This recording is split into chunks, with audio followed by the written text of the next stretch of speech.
Hello दोस्तों, जय हिंद। तो स्टार्ट करते हैं फिफ्थ प्रैक्टिस सेट को, जिसमें 12 क्वेश्चन है। ये क्वेश्चन आपके सीयूटी और नीट दोनों के लिए इम्पॉर्टेंट होंगे और आपके कंसेप्ट को स्ट्रॉन्ग करेंगे।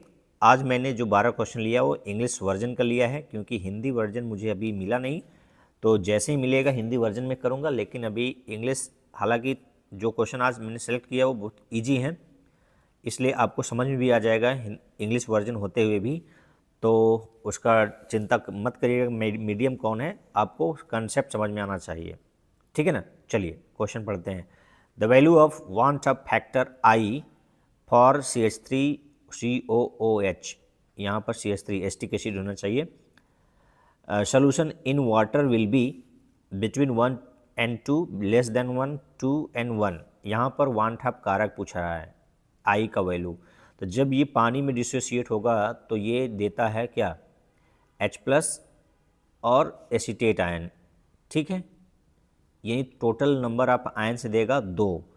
तो वांट ऑफ फैक्टर होना चाहिए 2। लेकिन ये यदि वर्ड लिखता कि ये कंप्लीटली डिजॉल्व है तब, क्योंकि ये वीक इलेक्ट्रोलाइट है, तो वीक इलेक्ट्रोलाइट कंप्लीटली डिजॉल्व होके आयनाइज नहीं होते हैं। इसलिए इसका जो आई का वैल्यू होगा कितना कितना से कितना के बीच होगा, 1 और 2 के बीच होगा। तो ऑप्शन नंबर क्या होगा, ए होगा।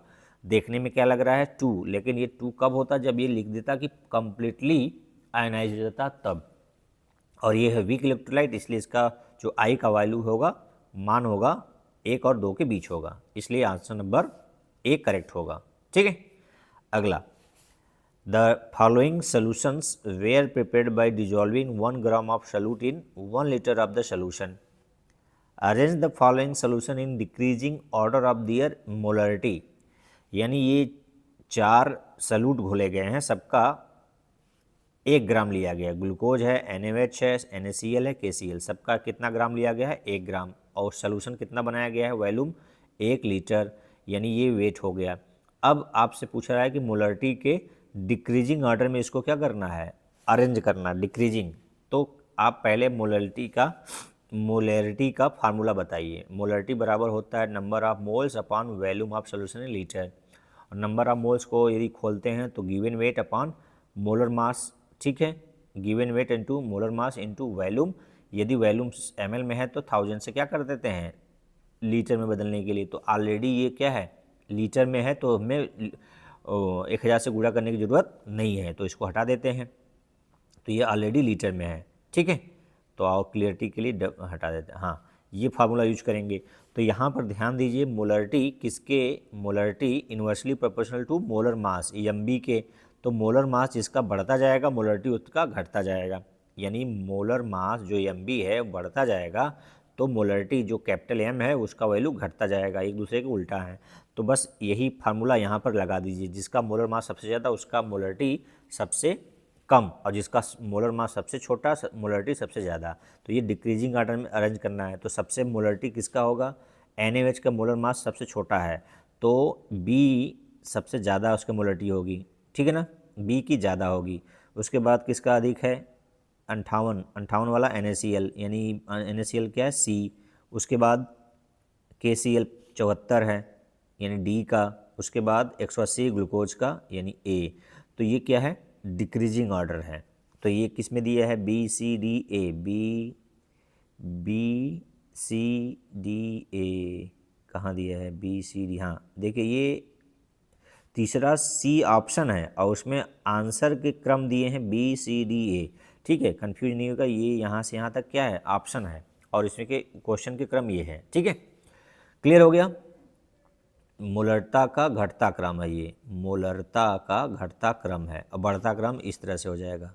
ठीक है, चलिए अगला क्वेश्चन मिलान करने वाला, लेकिन ये पूरा क्वेश्चन यहाँ से नहीं आ पाया, कट गया है, तो इसको हम काट देते हैं, नहीं कट गया तो काट देते हैं। आगे देखते हैं चौथा क्वेश्चन। चौथा क्वेश्चन क्या कह रहा है, कह रहा है give the reason for the low concentration of oxygen in the blood and tissue of people living at high altitude. यानी ऊंचाई पर रहने वाले व्यक्तियों के शरीर में ऑक्सीजन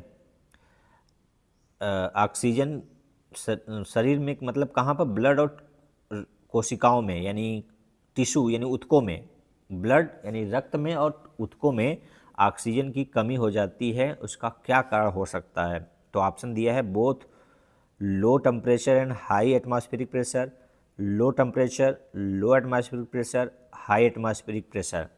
क्या निम्न ताप, हाई दाब, उच्च दाब, और कम ताप, और कम दबाव, और उच्च दबाव। तो आप पढ़े ना हेनरी के नियम के अनुसार कि एनेक्सिया कब हो जाता है? कम दबाव, प्रेशर का हो जाता, ऊंचाई पर जाने पर प्रेशर कम हो जाता है, जिसकी वजह से व्यक्ति ऑक्सीजन नहीं ले पाता प्रॉपरली, तो उस कंडीशन को क्या बोलते हैं? एनेक्सिया। तो क्या आंसर होगा इसका? ऑप्शन नंबर 3 करेक्ट होगा। लो प्रेशर के कारण ब्लड और टिश्यू में ऑक्सीजन कम पहुंच पाता है, इसके वजह से जो कंडीशन उत्पन्न होता है एनोक्सिया हो जाता है, यानी घबराहट, सर दर्द, बेचैनी, वोमिटिंग, ठीक है, ये होने लगता है, इसको एनोक्सिया बोलते हैं। ठीक, हेनरी के नियम पर आधारित उदाहरण है।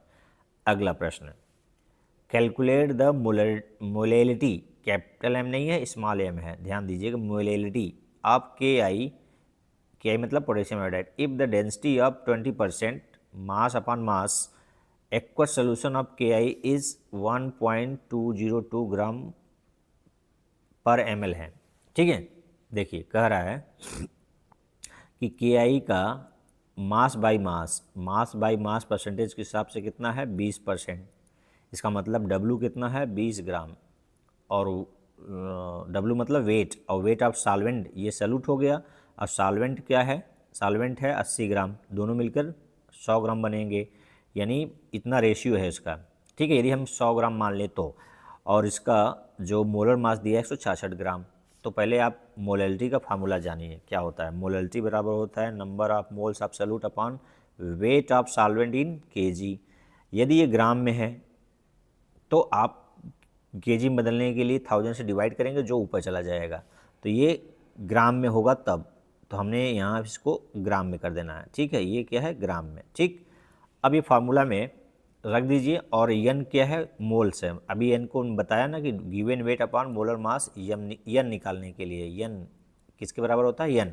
तो यहाँ पर रख दीजिए given weight upon molar mass into 1000 upon weight of solvent in ग्राम।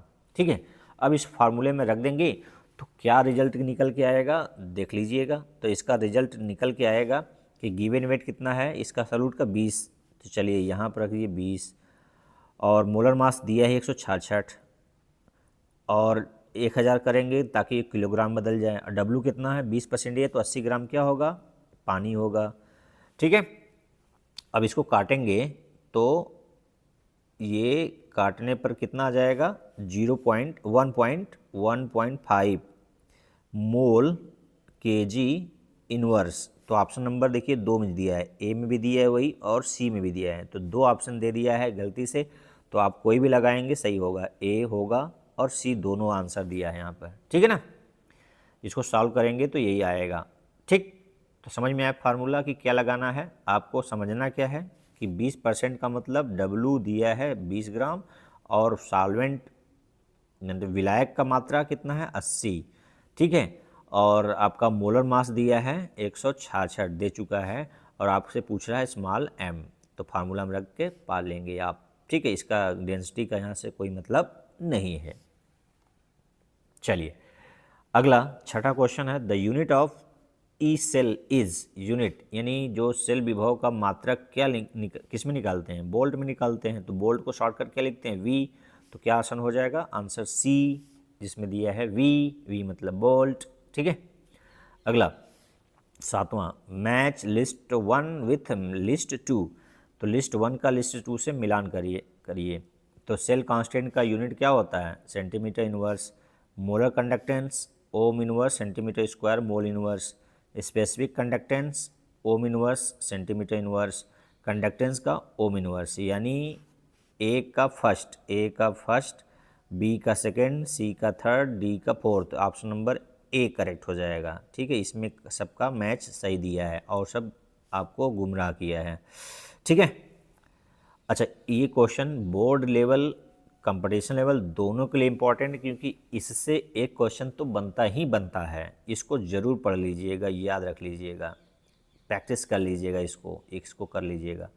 अगला 8वां question, the following statements describe various properties of mercury cell.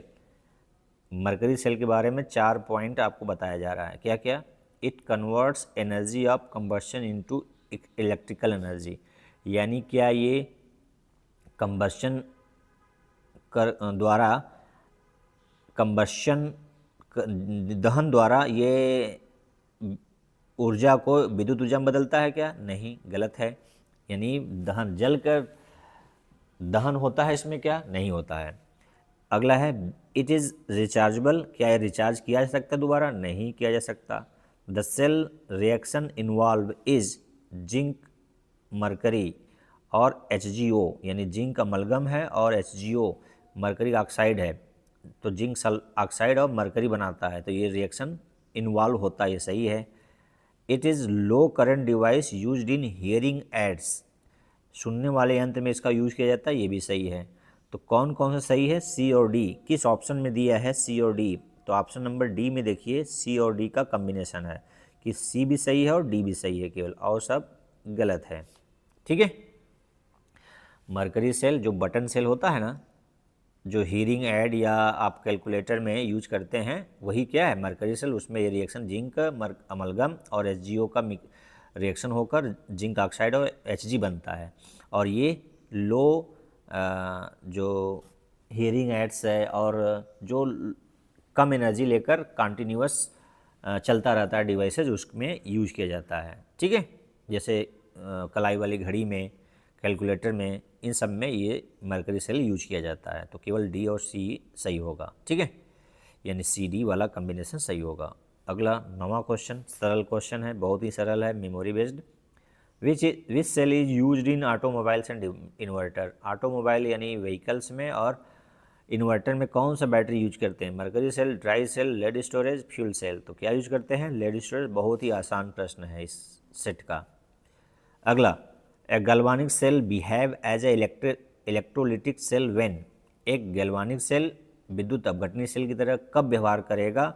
जब ऑप्शन दिया है 4, तो जब विद्युत जो electrode potential external, electrode potential नहीं है, ये ई सेल है, यानी विद्युत वाहक बल क्या हो जाए? ज़्यादा हो जाए। किससे? इंटरनल सेल से ज़्यादा हो जाएगा। यानी ई सेल जो एक्सटर्नल है, एक्सटर्नल वो क्या होता है? ज़्यादा हो जाता है सेल के एक्सटर्नल पोटेंशियल, इलेक्ट्रोड पोटेंशियल से। तो क्या होने लगेगा? गैल्वानिक सेल इलेक्ट्रोलिटिक सेल यानी विद्युत अपघटनी सेल में बदल जाएगा। ठीक है ना, क्लियर है? अच्छा, ये ई सेल जब 0 हो जाएगा तब क्या होगा? करंट फ्लो होगा या नहीं होगा? बताइएगा। जब ई सेल क्या हो जाएगा? 0, बताइएगा कि क्या होगा? करंट प्रवाहित होगा कि नहीं होगा? 11वां क्वेश्चन आपके लिए रहेगा, बताइएगा ये क्या होगा इसका answer. Which of the following does not represent A correct application of the coordination compound. इनमें से कौन सा ऑप्शन कोऑर्डिनेशन कंपाउंड से संबंधित नहीं है? डज नॉट रिप्रेजेंट यानी कोऑर्डिनेशन जो यौगिक हैं उनकी उपयोगिता का यहाँ 4 ऑप्शन दिया है, कौन सा सही नहीं है? तो पहला है cisplatin effectively inhibit the growth of tumour, यानी सिस्प्लेटिन कैंसर के उपचार में किया जाता है, यानी इसका मतलब है कि ट्यूमर को बढ़ने से रोकता है, सही करता है। आपको बताना है, ठीक है, मैं हिंट थोड़ा दे दिया। Chlorophyll help in photosynthesis, chlorophyll photosynthesis मदद करता है। Desferrioxamine B is used in treatment of lead poisonous. Cyanocobalamin anti pernicious anaemia factor is coordination compound of cobalt, यानी साइनोकोबालामिन जो होता है उसमें कोबाल्ट मेटल होता है, इतना समझिए। तो आप इसका आंसर बताइएगा कि क्या होगा। अगला, arrange the following ions in increasing order of number of 3D electron. 3D electron के बढ़ते क्रम में इनको चारों को व्यवस्थित करना है। कौन कौन है? क्रोमियम 2+ है, कॉपर 2+, टिटेनियम 3+ है, मैग्नीज 2+ है। तो इसका एटॉमिक नंबर आपको पता होना चाहिए, तो आप कर ले जाएंगे। तो टिटेनियम का कितना होता है, 22 होता है, 3 इलेक्ट्रॉन निकल गया, बचा कितना है, 19। तो यानी डी में कितने बचेगा, एक, क्योंकि 4s2 होता है, 3d2 होता है, तो 3 इलेक्ट्रॉन निकलने का मतलब क्या हो गया कि डी में कितना बचेगा, एक। और मैग्नीज में डी में कितना बचेगा, 5, और कॉपर में D9, क्रोमियम में D4। तो क्रम देखिए, D1 किस में है, टिटेनियम में। टिटेनियम कहाँ है, ऑप्शन नंबर सी। क्या है, नंबर ऑफ इंक्रीजिंग ऑर्डर में, तो सी हो जाएगा, सी के बाद बी हो जाएगा, सी के बाद बी, सी के बाद ए, सॉरी सी के बाद ए, सी के बाद ए, फिर डी, फिर बी, बी सबसे लास्ट में आएगा, देखिए ऑप्शन नंबर बी में है, ठीक है। सी, ए, डी, बी, तो किस ऑप्शन में है, ऑप्शन नंबर बी में दिया है, ठीक है। क्लियर है, मतलब कितने इलेक्ट्रॉन हैं डी में, उसको बढ़ते क्रम में अरेंज करना है। यदि परमाणु क्रमांक आपको पता है तो आप कर जाएंगे। तो आपने देखा 12 क्वेश्चन, जो कि थोड़ा सा मॉडरेट थे, बहुत ज़्यादा कठिन नहीं थे। तो इसको आप कर पाएंगे जब आप अच्छे से पढ़ पाएंगे एनसीईआरटी को। हालांकि ये थोड़ा सा आसान क्वेश्चन था, ठीक है। तो ये 5th सेट में 12 क्वेश्चन में से आप कितने कर पाए हैं, 11वें क्वेश्चन का आंसर बताइएगा। तो हिंदी मीडियम वालों को इंग्लिश वर्जन थोड़ा सा समझने में दिक्कत जाती है, नहीं तो आता तो बहुत है उनको, बस लैंग्वेज प्रॉब्लम हो जाती है। कोई बात नहीं है, आप धीरे धीरे सीख जाएंगे, ठीक है।